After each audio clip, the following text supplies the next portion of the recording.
Olá pessoal, tudo bem? Sejam muito bem-vindos a mais um episódio do Green Pod. Eu sou o Guilherme Schettini, fica com a gente tem muita coisa boa para ver hoje.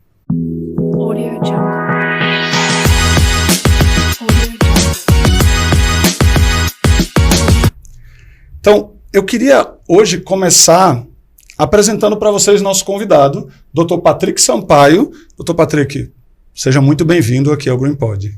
Muito obrigado pelo convite, Guilherme. Acho que será um prazer enorme, uma satisfação. Acho que a gente discutir um tema ainda, fazer esse bate-papo, né? Trazer mais luz ao tema, que tem sido tido muito, digamos assim, um conceito um pouco pejorativo e muito, a gente vê o conceito também que é assim, um tema de extrema relevância, vamos dizer assim, um tema novo, tratado dentro da área médica, que precisa ser desmistificado, a gente quebrar alguns conceitos, tirar um pouco do conceito das fake news. Sim. E de tratamentos, tá? Então, muito obrigado. Concordo plenamente. E quero começar apresentando hoje o Dr. Patrick, para vocês entenderem com quem que a gente está falando. Dr. Patrick Giordani Gomes Sampaio é médico neurologista formado pela Faculdade de Ciências Médicas de Campina Grande, na Paraíba, e fez residência médica em Neurologia Clínica pelo Hospital do Servidor Público de São Paulo. É membro efetivo da Academia Brasileira de Neurologia e membro da Sociedade Brasileira de Cefaleia, sendo reconhecido pela International Headache Society e pela aprovação no curso de Master's School in Headache, que é a tradução disso em dor de cabeça, em inglês é dor de cabeça, enxaqueca. Né? Ele é especialista em lico, né, e é diretor médico da clínica Neuroconfiance, em Campina Grande, na Paraíba. Atualmente, ele também exerceu atividade profissional na área de terapia intensiva e emergências clínicas no Hospital Albert Einstein. Dr. Patrick, além disso tudo, também é um médico com mais de 3 anos de experiência aí no tratamento com a cannabis medicinal e é um pesquisador no tema. De novo, seja muito bem-vindo, Dr. Patrick, é um privilégio estar com o senhor aqui. Quando a gente fala hoje do tratamento com cannabis medicinal, a gente tem realmente ainda muita coisa para ensinar, muita coisa para explicar. Talvez mais do que ensinar, que também se precisa, mas para explicar, justamente para desmistificar tantos conceitos errôneos que existem ainda sobre o tema por aí. E como o senhor, como neurologista, com essa experiência, não só na tua região, que é a região da Paraíba, em Campina Grande também, mas nessa vivência em São Paulo e em outras regiões do país, ajuda a ver outras visões, né? E a ter esse feedback do que tá acontecendo por aí pelo país. Mas especialmente por causa dessa tua experiência, eu acho que vale muito a pena a nossa conversa. E, sendo sua área neurologia, vamos discutir um pouquinho a respeito disso. Mas antes disso, vamos entender, vamos conversar um pouquinho como é que você chegou até aqui. Se formou lá na faculdade, fez a tua residência em São Paulo. Dr. Patrick, fala um pouquinho mais de ti. Como é que você chegou até esse momento? Por que você escolheu fazer medicina, a própria neurologia? Bom, primeiramente, falar um pouco sobre essa aventura, que eu digo assim. Eu decidi escolher a medicina como profissão, não passei no meu primeiro vestibular, evidentemente, eu não era o melhor aluno de sala de aula, isso eu conto até hoje. Eu era tido como um dos piores alunos do ensino médio, o cara que não queria nada com nada, e quando eu vi meus colegas não passaram no vestibular, aquele foi um baque na minha vida, e eu disse, cara, eu tenho que fazer alguma coisa. E minha mãe tinha um escritório aqui que trabalhava com contabilidade pública, ela disse, ou tem que fazer cursinho e tem que ajudar no escritório para você ter algum benefício, seja uma mesada, seja alguma ajuda, enfim. E eu odiava o trabalho de escritório, não gostava. Digitava algumas coisas, ajudava, não gostava daquele trabalho, eu disse, eu tenho que mudar de vida, eu tenho que procurar alguma coisa. E na época eu também já estava, acho que saindo daquele período de escola, adolescência, você querendo meio que amadurecer, você meio que projeta sonhos futuros, e eu estava começando a namorar com minha atual esposa, ela pretendia fazer medicina, e eu perguntei à minha mãe, ela me encorajou e disse, não, se você fizer o curso, eu consigo honrar, eu consigo te ajudar a gente como família, você pode fazer, né? E prestei ainda 4 vestibulares para poder passar. Passei e entrei no curso, mas entrei no curso já com a cabeça... Você tinha quantos anos? Eu entrei no curso com... deixa eu ver. 22, 23? Não, entrei com 20 anos. 20 anos. Terminou o ensino médio ali de 16, 17. Isso, exatamente. Então, entrei no curso, eu já entrei com outra cabeça, na realidade. Eu não entrei com a cabeça de encarar o curso, o ambiente do curso, como eu tinha encarado no ensino médio. Levar na barriga, enfim... Eu entrei para ser, eu disse, cara, eu tenho que me dedicar e ser um profissional exemplar. É a oportunidade, né? Eu disse, eu tenho que ser um cara exemplar desde o primeiro dia de aula. E desde então eu incorporei esse lema na minha vida. Eu disse, eu tenho que dar exemplo, eu tenho que ser um cara exemplar, eu tenho que ser um cara atualizado. Eu não considero aquela coisa do melhor, porque eu acho que não cabe, eu acho que isso é relativo. Eu acho que assim, eu tenho que dar o exemplo de um bom profissional, de fazer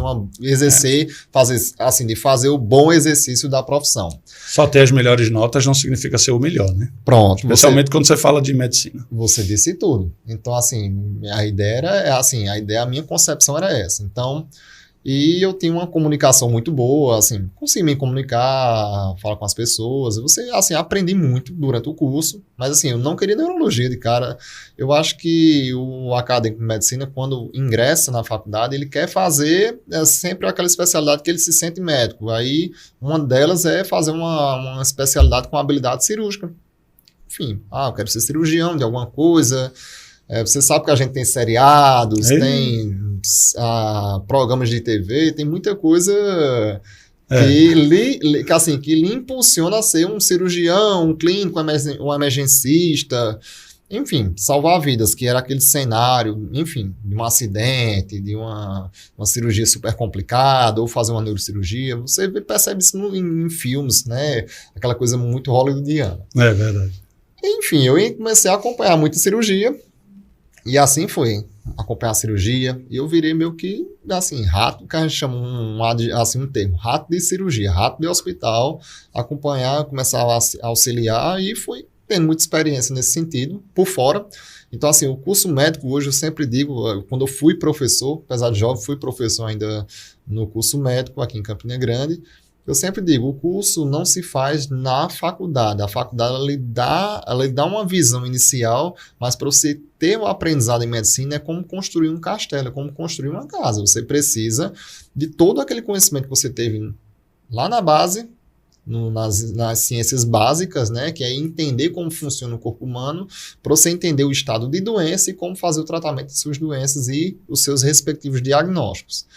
Então, ao longo do curso, fui passando, sempre me dediquei muito em cada matéria, em cada coisa, seja tipo, teve a disciplina de imunologia, disciplina de genética, coisas bem, disciplina de ortopedia, otorrino, tinha que se dedicar, tinha que entender um pouco de cada uma delas, e neurologia, no primeiro momento, gostava, mas a ideia eu quero ser cirurgião, então, tem neurologia, quero ser neurocirurgião. Aí decidi acompanhar a madrinha da minha esposa, que é uma médica aqui na cidade, e ela é neurologista, tenho um profundo respeito e carinho por ela, foi quem me deu uma visão de neurologia muito, muito grande. Então, eu acompanhando ela aqui na cidade, eu vi um caso, me lembro como hoje, era um caso de um paciente com uma epilepsia de difícil controle, a gente vai entender esse tema que vai ser reportado aqui, e casos que não tinham diagnósticos, casos misteriosos, não tinham diagnósticos, e aquilo me fascinou, assim, foi um fascínio, e eu fui dormir pensando, cara, o que é aquilo, como é que fecha aquele diagnóstico, o que é que aquele paciente tem, como é que eu posso ajudar, como é que eu posso tratar. É uma ciência extremamente complexa, o diagnóstico neurológico, não é uma coisa tão simples quanto se parece. Então, e eu fui meio que tentar aprender, fui correr, fui estudar, enfim, até chegar na época do internato, que é o final do curso. Quando eu cheguei no final do curso, que eu reportei os cirurgiões que eu acompanhava, eu disse, eu não vou fazer cirurgia. Eles, inclusive, brincaram. Eu falei, não, você só pode estar maluco. Você tem que fazer cirurgia, você tem mão de cirurgião. Eu disse, mas eu não quero fazer, eu me senti bem dando diagnóstico. Inclusive disseram, não, vou pagar uma consulta com um psiquiatra para você, que você não está bem. Você não está bem, acho que o curso está... Alguma coisa aqui no curso lhe fez mal, você não está bem não. Então, eu prestei a prova de residência médica para São Paulo, minha esposa já estava lá, ela fazia anestesia, a residência médica em anestesiologia, e eu só tinha São Paulo. Eu só tinha São Paulo para prestar a prova, prestei, graças a Deus passei lá no servidor estadual, como foi uma grande escola para mim. Legal, legal. Eu acho que as coisas mais interessantes da vida, elas não acontecem, nem sempre, elas às vezes não acontecem como planejado, né? A gente às vezes quer muito uma coisa e no meio do caminho você descobre que, rapaz, olha, tem isso aqui também que eu não tinha visto ainda. Eu até associo um pouco a minha história com a cannabis medicinal, né? Eu tenho aí mais de 10 anos, mais de 12 anos de experiência na indústria farmacêutica, de uma maneira geral, mas sempre trabalhando com laboratórios tradicionais, medicações convencionais e tal. Até que conheci a cannabis medicinal e as suas aplicações ali. Então, fui aprendendo, fui entendendo como é que funcionava. Eu falei, rapaz, tem toda uma área aqui que é totalmente desconhecida para mim, vou me dedicar nisso aqui. E aí, até aproveitando, porque normalmente eu faço no começo, mas acabei me esquecendo hoje, falando em cannabis medicinal, eu queria muito agradecer ao pessoal da Canameds, da Ecogen, que é quem nos apoia aqui, quem torna possível a existência, a gravação desses episódios do podcast. Então, ao Cássio, a todo o pessoal da Ecogen, muito obrigado pelo suporte, pelo apoio de vocês. Eu vou explicar, então, o que é a Ecogen. Eu acho que eu nunca falei sobre isso. A Ecogen é a maior produtora hoje no mundo de derivados da cannabis, dos canabinoides. No Brasil, por uma questão de legislação, a gente tem hoje a parte medicinal, que são medicinal humana, né, que tem o óleo, as cápsulas, até creme. Mas nos Estados Unidos, que é a origem da empresa, ela já tem produto veterinário, produto na área de cuidado com a pele e um monte. Nos Estados Unidos, que isso já é bem mais liberado. Então, de novo, Ecogen, obrigado. Valeu, pessoal da Ecogen. Te esqueci de falar no início, mas é impossível esquecer de vocês. Então, voltando para cá, eu queria entender também um pouquinho dessa tua... Você começou com... você descobriu que ia para a área de neurologia lá, fez a neurologia, se especializou pelo que a gente viu aqui. Você falou da área de líquor, né, que é aquela área de...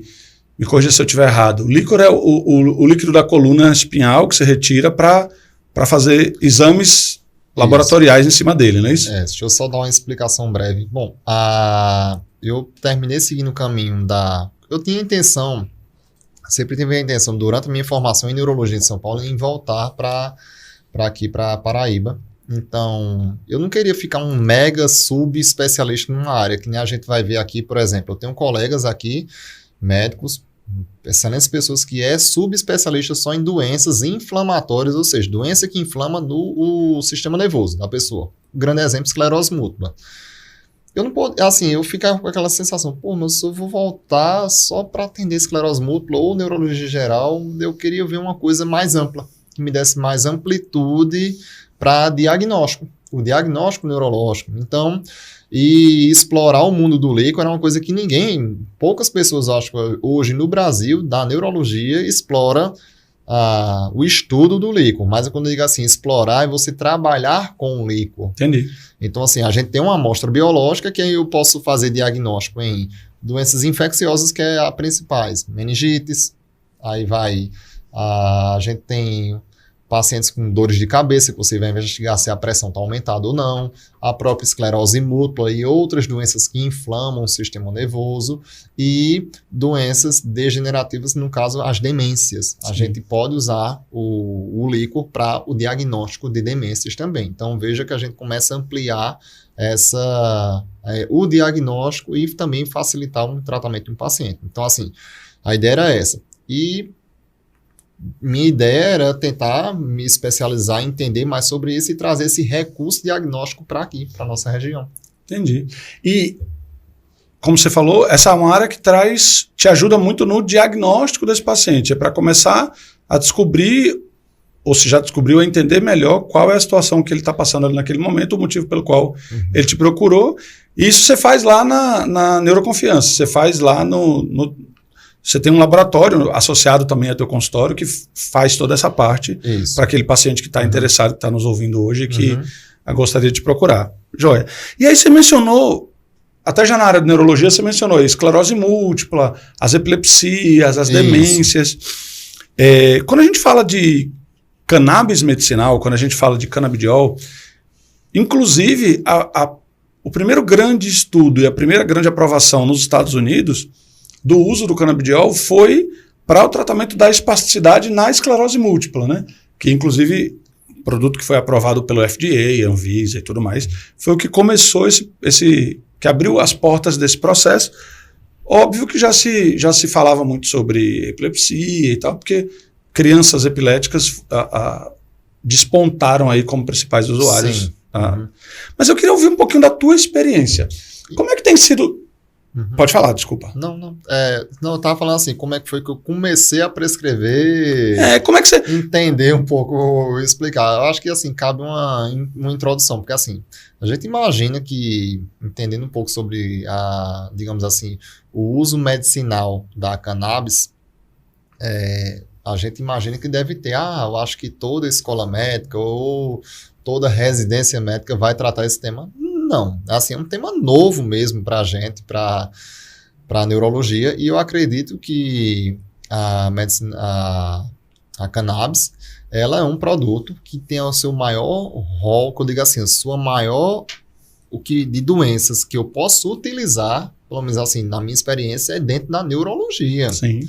Assim, então, assim, quem vai ter mais experiência para trabalhar com esse produto, acredito eu, o neurologista, até porque a gente estuda os casos de intoxicação por o uso recreativo da cannabis e de outros entorpecentes. A gente tem isso, por exemplo, quando se trabalha em um pronto-socorro, com tipo neurologista, hospitalista, que vai atender um paciente em coma, a gente sempre tem que levar a hipótese de diagnóstico de intoxicação por entorpecentes, e a gente tem sinais clínicos dos outros entorpecentes, inclusive a cannabis recreativa. E já deixo claro, a gente está tratando de uma cannabis medicinal. A gente fica claro aqui, existe uma diferença grande que eu queria, claro, debater com você aqui, que a gente não está aqui falando de um produto recreativo, a gente está falando de um produto que é um fármaco, assim, um futuro fármaco, que já tem os laboratórios que produzem. A gente tem a empresa aqui, a Canameds, que é um produto que eu já comecei a utilizar. Assim, eu vou contar um pouco da história de como é que foi esse início. Então, assim, o fato de estar lá na neurologia, de estar lidando com pacientes com uma doença de difícil controle, como eu falei, a epilepsia. Em congressos que eu até fui, deixa eu te lembrar que eu era acadêmico de medicina, eu fui para um congresso em Recife, que era um encontro franco, era um grupo da França, era um encontro Brasil e Suíça, ou Brasil e França, de pesquisadores em epilepsia que fizeram um encontro na cidade do Recife e para discutir epilepsia. E naquela época, a legislação, se eu não me engano, da Europa, sobretudo a francesa, já tinha o uso, digamos assim, meio que alquimista ali de cannabis, feita como um óleo, como um fitoterápico, já tem algumas formulações, alguns grupos que produziam. E isso, veja só, a gente já discutiu isso no setor de epilepsia lá em 2000, lembro como eu acho que era 2010, 2011. Acho que eu falei 2015, não foi? Não sei, eu acho que não sei, mais assim, foi a época entre 2010 e 2011 que eu fui nesse congresso. Ou seja, 11 a 12 anos atrás já. Então, já era descrito, porque antes mesmo já havia descrições, claro, de mães, que eu não sei por que cargas d'água tiveram um relato de que o uso do óleo, fazer o óleo, produzir o óleo de forma caseira,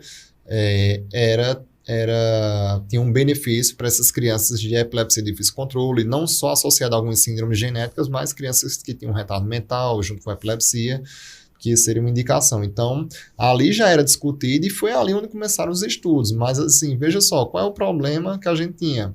Dose, como fazer, como vou dar, Então, veja só, é um tema novo até para a especialidade neurológica, porque assim, ele ainda é pejorativo dentro da própria especialidade neurológica.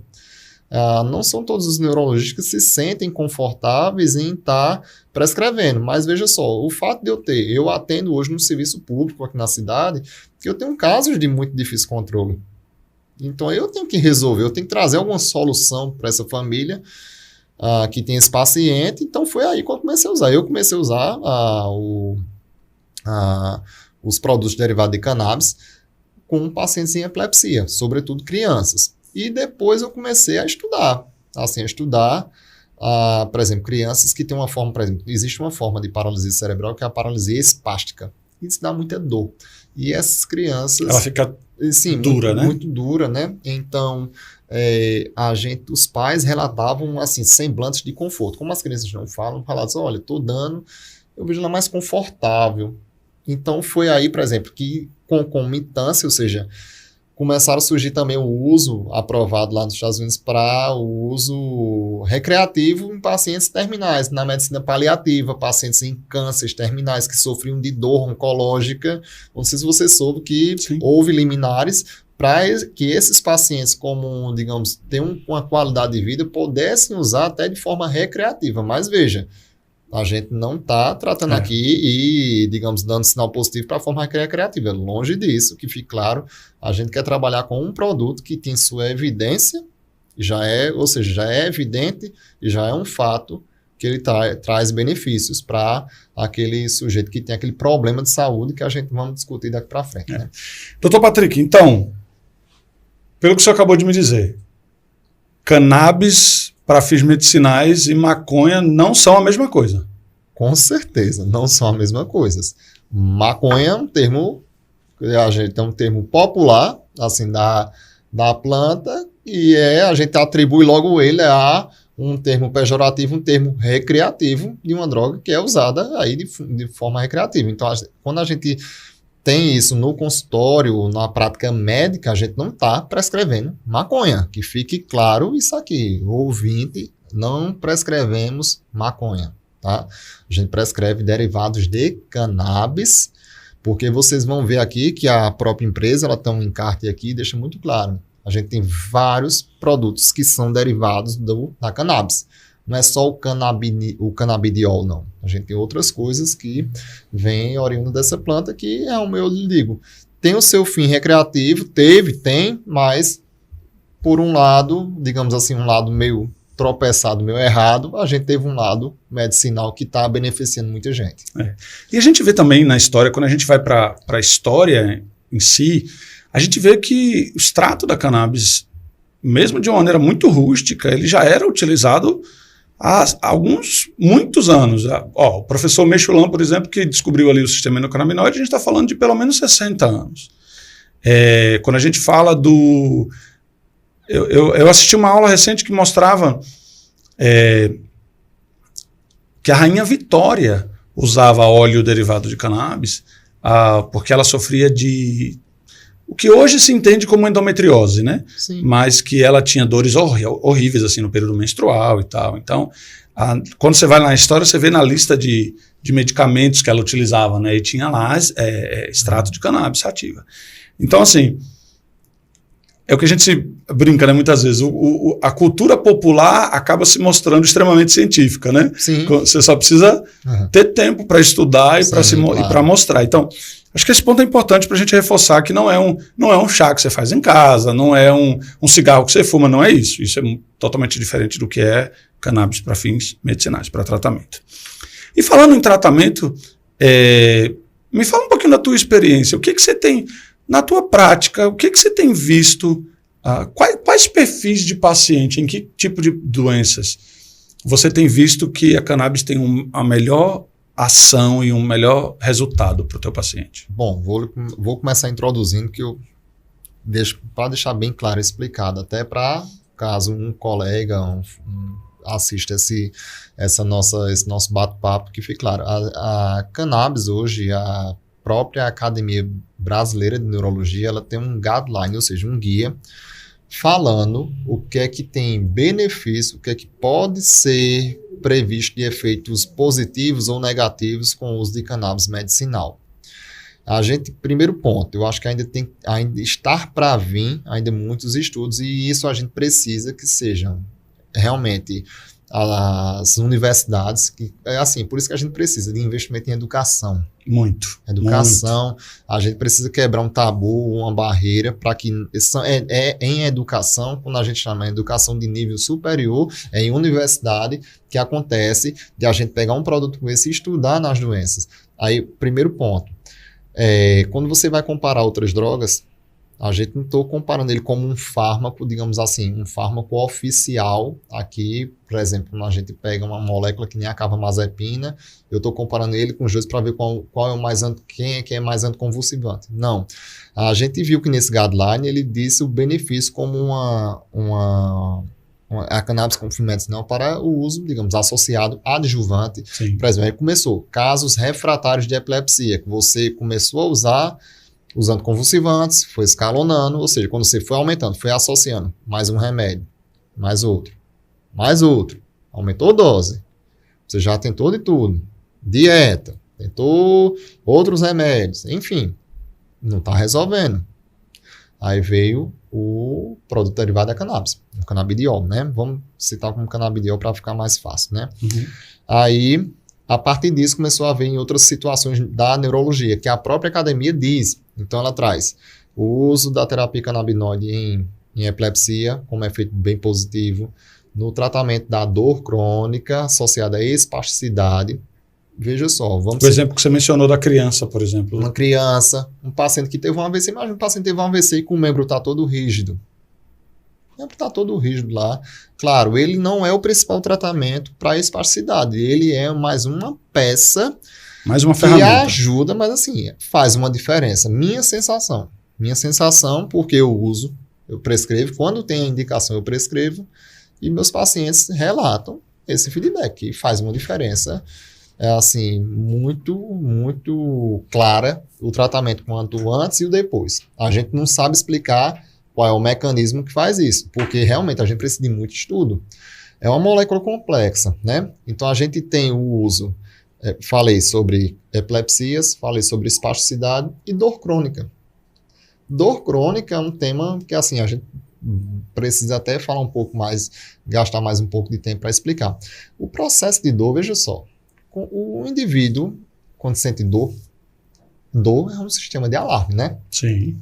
Tem alguma coisa errada. Tem alguma coisa errada. Então, assim, quando vou pegar para você entender, a gente precisa sentir dor, porque imagine só, se eu não sentisse dor, como é que eu saberia se eu tivesse, por exemplo, uma crise de apendicite? Eu preciso sentir dor. Se eu tivesse com um infarto do coração, como é que eu não saberia se tivesse uma coisa errada? Aí você se pergunta, e uma crise de enxaqueca? Eu não tenho um tumor, eu não tenho um AVC, eu não tenho uma doença estrutural naquele cérebro, por que eu estou sentindo dor? É um erro de regulação nesse sistema de alarme. Então, quando você sente dor, você liga um mecanismo de sobrevivência seu organismo está sinalizando que você tem alguma coisa errada, e claramente você vê que o organismo, nosso organismo, principalmente o cérebro, ele facilita com que a dor, com aquele mecanismo de dor, seja memorizado, seja ali repetido para sinalizar que tem alguma coisa errada. Então, você vê que pacientes portadores de dor crônica, a gente percebe que outros estímulos, por exemplo, quando a gente pega um enxaquecoso, ele sente dor, praticamente começa a sentir dor diariamente, às vezes sair de uma sala escura para uma sala clara, dá crise de dor, tocar no couro cabeludo dói, então você faz, mas tem alguma doença nesse couro cabeludo desse paciente? Não. Isso é o cérebro, de uma maneira totalmente errônea, ele amplificou o sinal de dor, que é o ponto de ele dizer que qualquer coisa virou dor, que não era estímulo doloroso. Veja como é complexo o negócio. Então, a gente eu uso o canabidiol no tratamento em adjuvante. Veja, o tratamento de dor é muito complexo, não é só ele sozinho, eu sempre digo. Sim. Ele sozinho, na minha experiência, eu não uso ele sozinho, mas é uma grande ferramenta. faz diferença. Principalmente você vê paciente que tem dor oncológica, uma dor de nervo, que a gente chama dor de nervo crônica, um enxaquecoso crônico. E tem hoje, pelo menos assim, lhe digo, tem grupo de pesquisa hoje no Hospital Israelita Albert Einstein. Eu trabalhei lá e eu conheço um pesquisador lá que faz a pesquisa, o uso de canabinoides em cefaleia, dor de cabeça. A gente já tem uma linha de pesquisa lá. O Einstein, eu acho que hoje está quebrando as barreiras porque ele tem a sua faculdade, ele tem o seu curso médico e tem sua residência médica, está tendo pós-graduação. Então, eles estão começando a avançar com pesquisas interessantes lá sobre tratamento, sobre moléculas. Então, assim, está dando um passo à frente. Mas a gente precisa trazer isso também para o setor público, as universidades públicas. Eu fiquei chocado quando eu vi, essa semana, se eu não me engano, uma pesquisa falando sobre dor, dizendo que estima-se que 68% da população brasileira sofra com algum tipo de dor, seja aguda, seja crônica, ou seja, é realmente, e se você estima aí 68% da população brasileira, a gente está falando de milhões de pessoas que convivem com algum tipo de dor. Isso. Então, a dor realmente é uma epidemia, né? Sim. E tudo que vem para ajudar é importante ser avaliado, ser estudado, ser discutido. Exatamente. Então, assim, a gente não tem isso aqui como um analgésico. Isso é diferente. Isso aqui é uma molécula que vai ajudar, é mais uma ferramenta para quem trata dor. O médico que conduz dor, geralmente são neurologistas ou anestesistas, mas eu digo mais para o neurologista porque ele estuda mais a questão do uso de vários fármacos e outras combinações. E, assim, foi uma ferramenta, para mim, assim, veio em hora muito boa, porque tem hora que a gente fica olhando assim, tem pacientes com dor e você não sabe o que fazer. Então, assim, a gente teve, pelo menos assim, mais uma ferramenta para ajudar nessa condução. Então, eu citei o uso dentro da neurologia foi uma carta de recomendação, né, como eu estava falando, foi publicada, eu acho que no final do ano passado. Então, a gente tinha epilepsia, a espasticidade, dor crônica, e tínhamos nos transtornos do movimento. O que é esse grupo de doenças? A doença de Parkinson e outros tipos de tremores, enfim.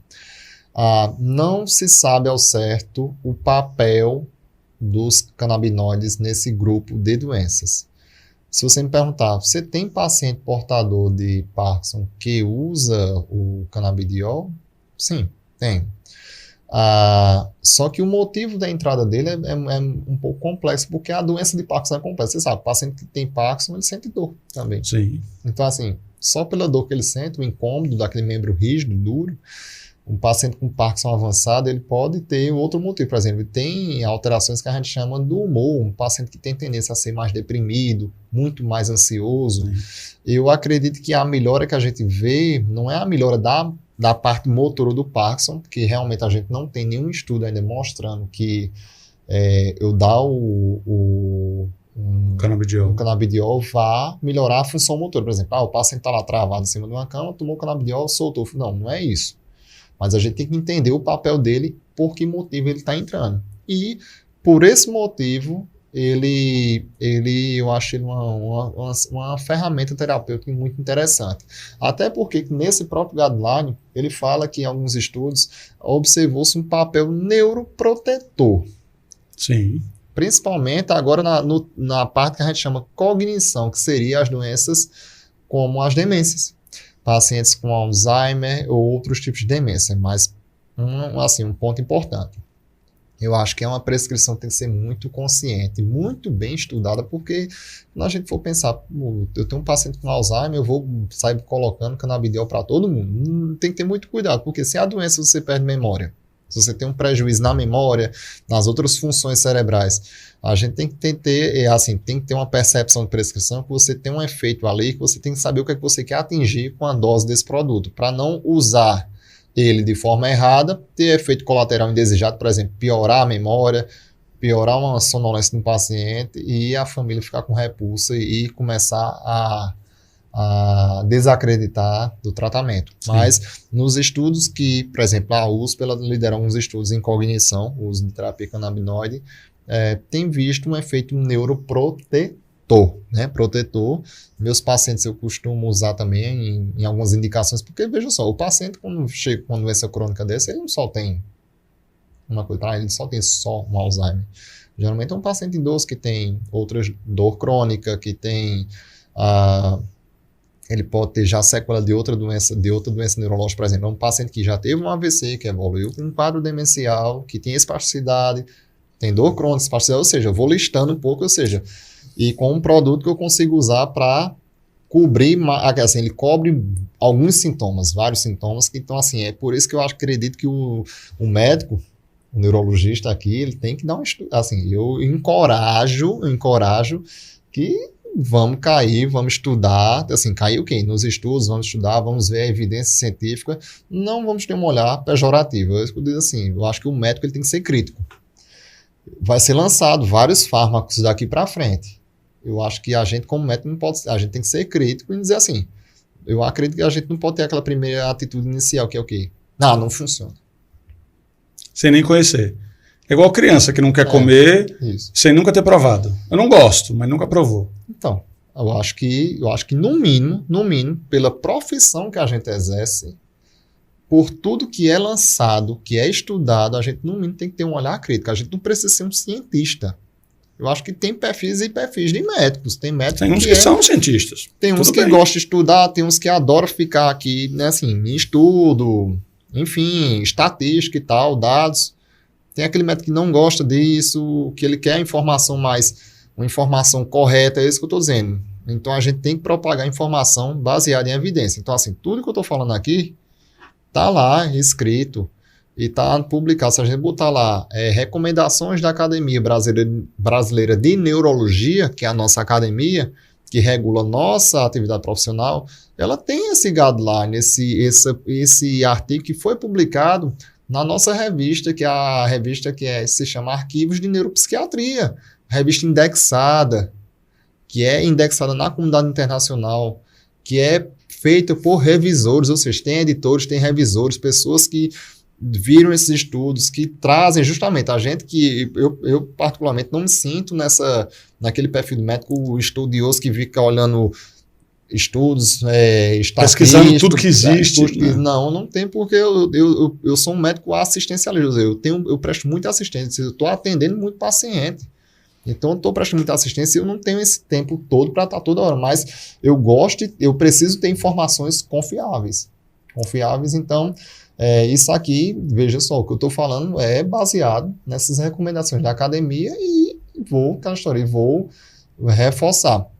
Além disso, a gente tem o uso do terapia canabinoide nas doenças neuropediátricas, quando a gente vai aqui trazer à luz digamos assim, o tema que seria no transtorno do espectro autista, como uma medicação que ele entra com um perfil, digamos assim, mais adjuvante na parte do comportamento.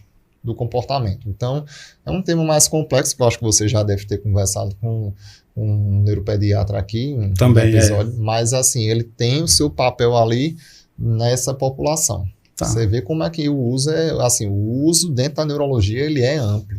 É muito amplo. Caramba, são várias coisas. E assim, a tua experiência está mostrando que eu acho que isso é bem comum entre todos os profissionais que já passaram aqui no GreenPod, quando a gente fala sobre o uso do cannabis medicinal. É interessante ver que tem se mostrado cada vez mais abrangente, ou seja, começou para uma coisa muito específica e aí, como você falou, foi se estudando, foi se pesquisando, foi se vendo resultados e foi se expandindo isso. Então, eu costumo brincar dizendo que a gente nem arranhou a superfície ainda, a gente ainda está no comecinho de descobrir todos os potenciais terapêuticos que a cannabis tem. Eu já disse isso antes, mas talvez para quem está chegando hoje e nunca ouviu a gente, vou reforçar que meu mantra é: canabidiol não é para tudo, não é para todos e não é em todo momento. Ou seja, se você quer, justíssimo, eu escutei falar que o canabidiol é muito bom para meu tipo de doença, meu pai, meu irmão, minha mãe, meu avô, o que seja. Justo, você tem todo o direito de querer usar ou querer conhecer mais a respeito. E esse caminho sempre passa pela procura de um especialista.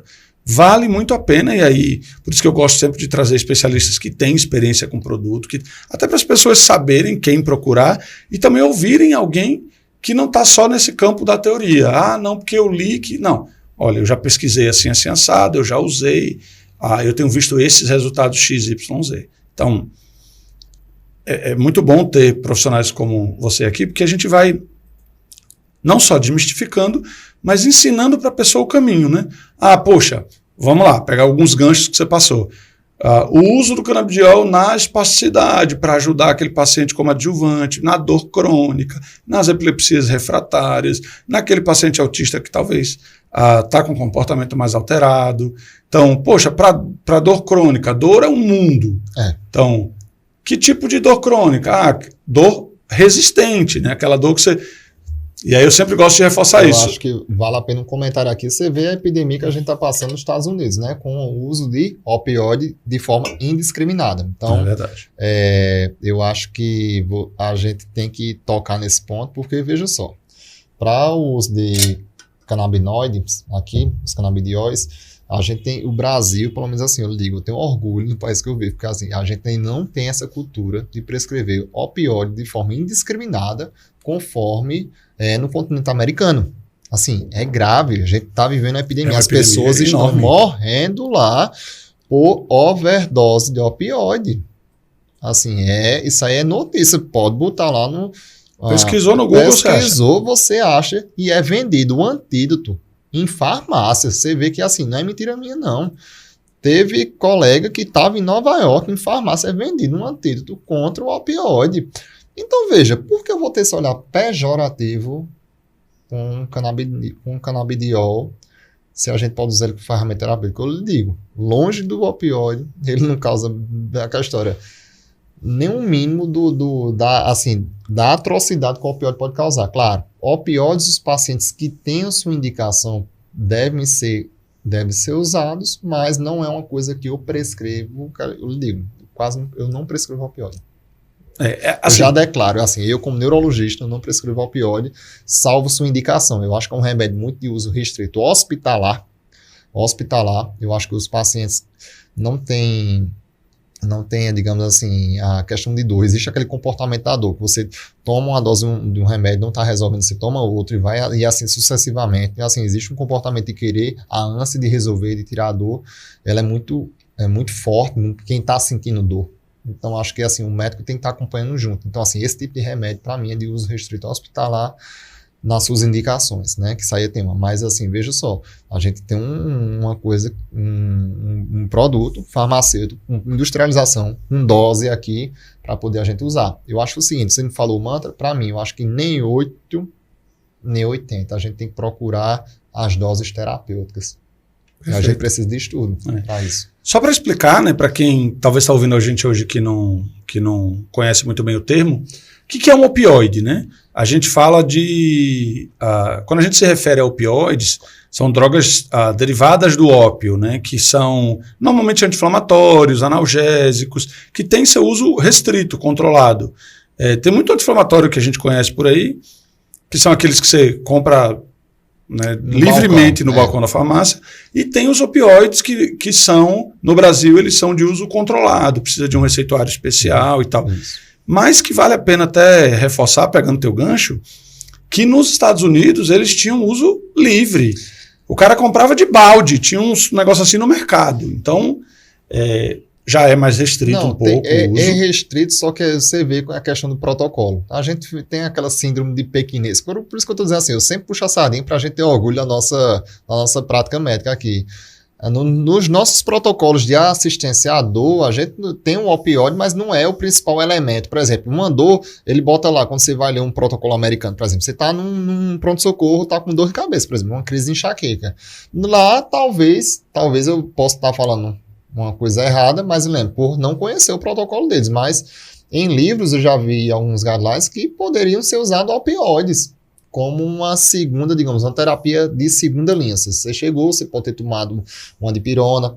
Lembrando, dipirona nos Estados Unidos não é usado, porque eles têm medo do efeito colateral, e vejo no Brasil o tanto de dipirona que a gente tem aqui, e assim, tem graves efeitos, assim, não tem relatos Engraçado, de efeitos né? adversos.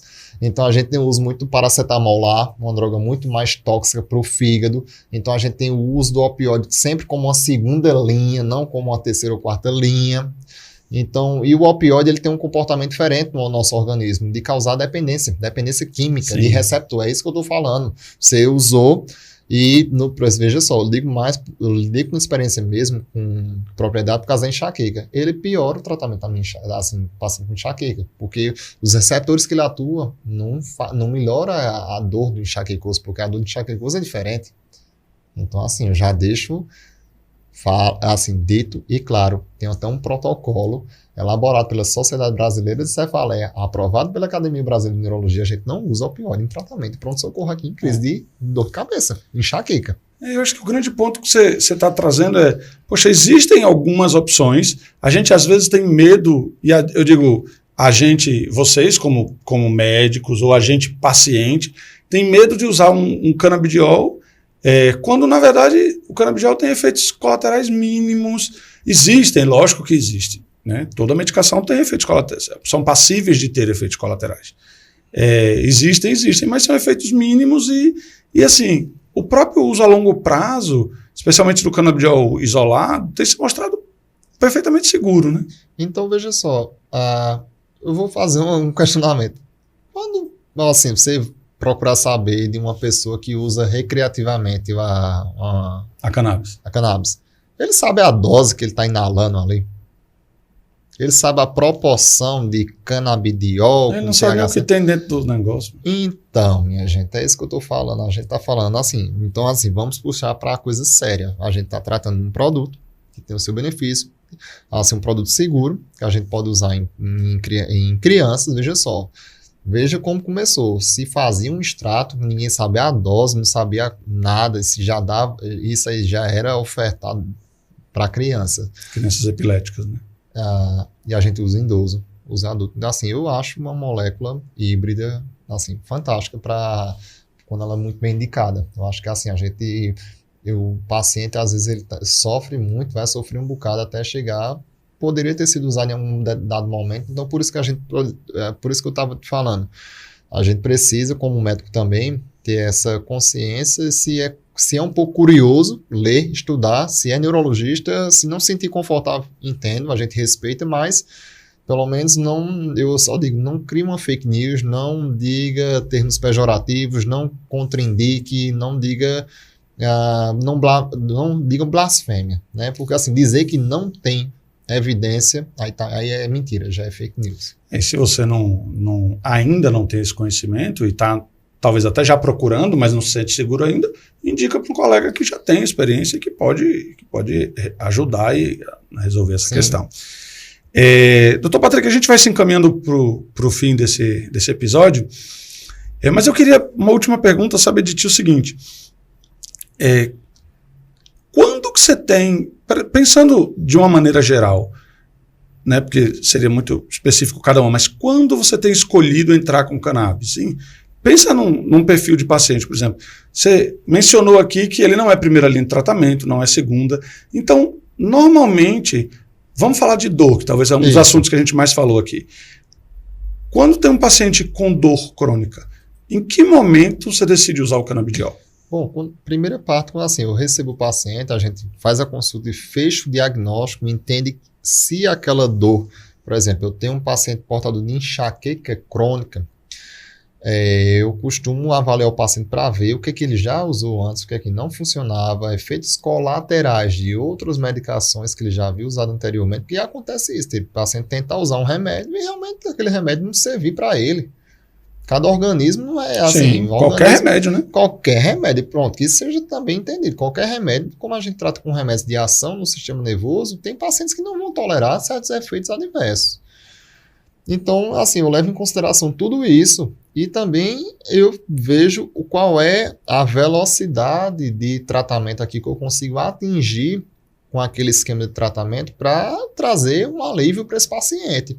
Então, por exemplo, no tema enxaqueca crônica, eu uso várias opções terapêuticas e uma delas é o canabidiol. Então, assim, eu termino combinando. Eu nunca boto ele sozinho, eu faço uma combinação o próprio guideline no tratamento crônico da enxaqueca, a gente usa um termo que chama politerapia consciente, ou seja, é mais de um remédio. Sim, mais de um remédio. Por quê? Lembra que eu falei de dor? É um sistema extremamente complexo de tratar. Realmente, a gente precisa de alguns fármacos que a gente combine.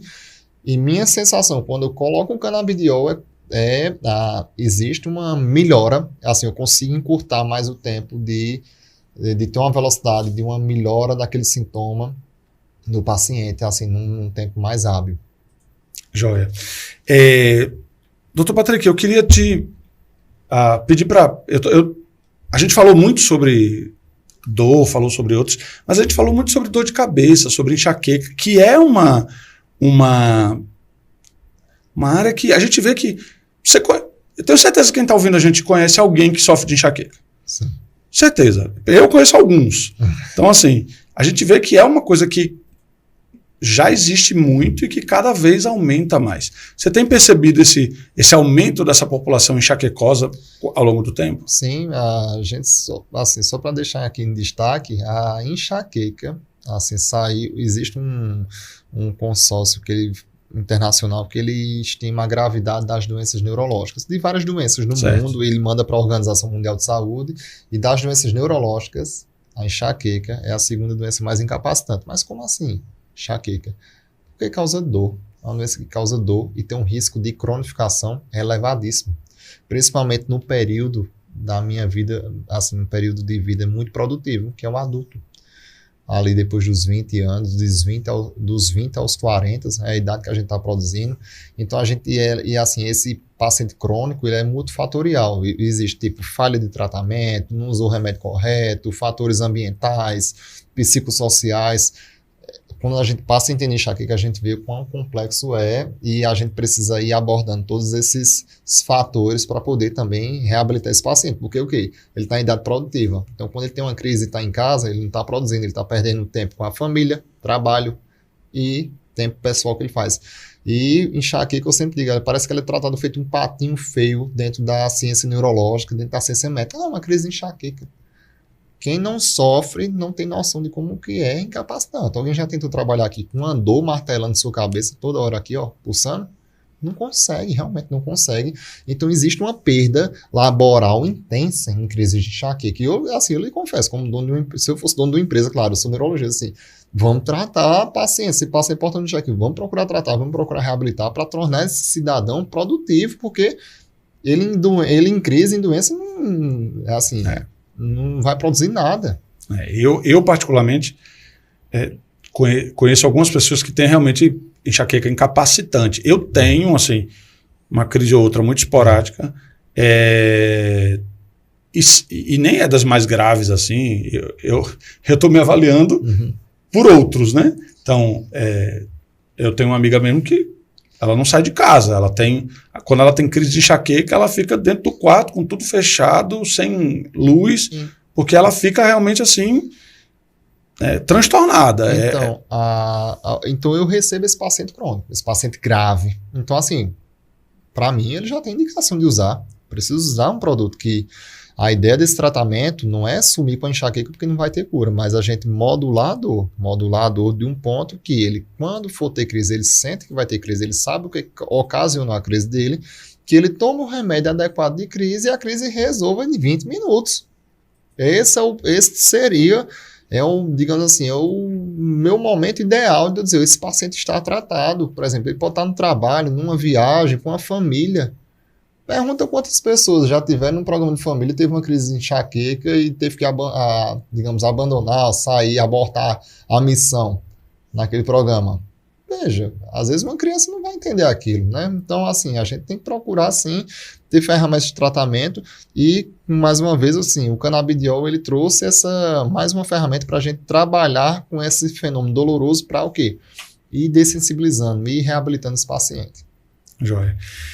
Falamos da neuroconfiança. Como é que o paciente, pessoa hoje, futuro paciente talvez que está nos ouvindo, que sofre de dor crônica, que sofre de enxaqueca, que talvez tenha até uma pai, uma mãe, um avô que sofre de qualquer doença neurológica que seja. Mas eu acho que, e eu queria dar esse foco hoje, pensando não só em tudo isso que a gente conversou, mas especialmente na enxaqueca, porque realmente é uma epidemia, né? Como você falou, é a segunda doença neurológica que mais incapacita no mundo, né? Então, assim, como é que o paciente faz para te encontrar? Como é que ele faz para poder conversar contigo, ter esse diagnóstico? Isso, eu queria dar algumas informações. Eu faço meu atendimento, ele é privado na minha clínica, que é a Neuroconfiança, fica aqui em Campina Grande, no centro da cidade, numa rua que se chama Desembargador Trindade. Você atende online também? Faço atendimento online, mas já de pacientes atendidos por mim no consultório. Certo. Tipo, eu vi o paciente pela primeira vez, porque veja só, é dor de cabeça, a gente tem que considerar outros tipos de diagnóstico nesse caso. Então, enfim, eu vejo o paciente pela primeira vez, mas já fiz atendimento online de outros pacientes que já foram vistos por neurologista. O paciente já foi visto por um neurologista, então assim, eu consigo realmente sim, ainda fazer esse atendimento, fazer esse acompanhamento, e o contato é o 83, o DDD 996370123. A gente vai deixar esse contato disponível aqui na descrição. E tem o Instagram da clínica, que é o @neuroconfiança. Aqui também tem umas informações lá de como me achar, e eu atendo sempre de segunda a sexta, estou disponível. Muito obrigado. Dr. Patrick, primeiro, obrigado demais. Um privilégio estar aqui, um privilégio poder conversar contigo. Eu acho que quando a gente vê um profissional que não só se capacita na teoria, mas se desenvolve na prática para poder atender esse paciente, e a tua história com a questão que você começou falando lá da cirurgia, né? A gente assiste aqueles programas e acha que é a única forma de salvar a vida, né? Mas aí você vê que, poxa, pegando até teu gancho, você tem lá um paciente enxaquecoso, uma pessoa totalmente incapacitada, e você consegue tirar essa pessoa dessa situação, voltar ela a uma vida profissional, familiar. Isso é salvar uma vida. Sim. E eu sempre digo que não é só salvar uma vida, né? Porque imagina se... É o conjunto. Perfeito. Eu sempre digo, é o conjunto. Se é uma mãe, é um pai, né? Uma criança epilética, de difícil controle, treino crise toda hora. Como é que tá a mente desses pais quando você consegue dar um controle? Então, assim, lembre-se, é um conjunto, não é só o paciente. Perfeito, eu acredito muito nisso também. Parabéns pelo seu trabalho, parabéns demais, muito obrigado por tua presença aqui. Pessoal, aproveitem, né? Dr. Patrick já deixou o contato dele. Repete o Instagram da clínica, @Neuroconfiança. Pronto, @Neuroconfiança. Dá uma olhada lá, dá uma olhada no trabalho deles. Como vocês viram, o Dr. Patrick não só conhece muito teoricamente dos benefícios do canabidiol, mas também na prática. Então, acho que vale muito a pena estar atento a esses detalhes. Quem conhece teórico e conhece prático também, porque vai poder te ajudar nas tuas necessidades. Muito obrigado por ficarem até agora com a gente. É um privilégio ter você aqui com a gente. Não esquece de se inscrever aqui no canal, não esquece de seguir a gente, não só aqui no YouTube, como também lá no Spotify. Segue o canal do Spotify, você tem a oportunidade, você vai ser avisado sempre que tiver um novo vídeo aqui no YouTube ou lá no Spotify. Se tiver alguma dúvida, alguma pergunta, deixa aqui seu comentário, a gente vai deixar os contatos, tanto o @ quanto o telefone do contato da clínica do Dr. Patrick, se você quiser conhecer um pouco mais do trabalho dele, agendar a tua consulta. E se tiver interesse em entender um pouco mais sobre o canabidiol, faz tuas perguntas, deixa teus comentários, eu vou ter o maior prazer em responder.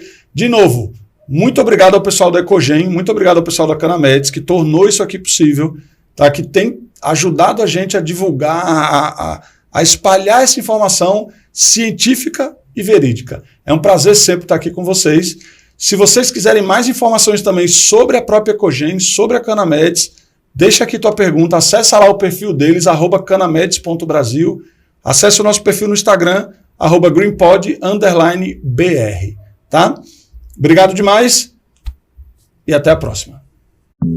Audio Jungle.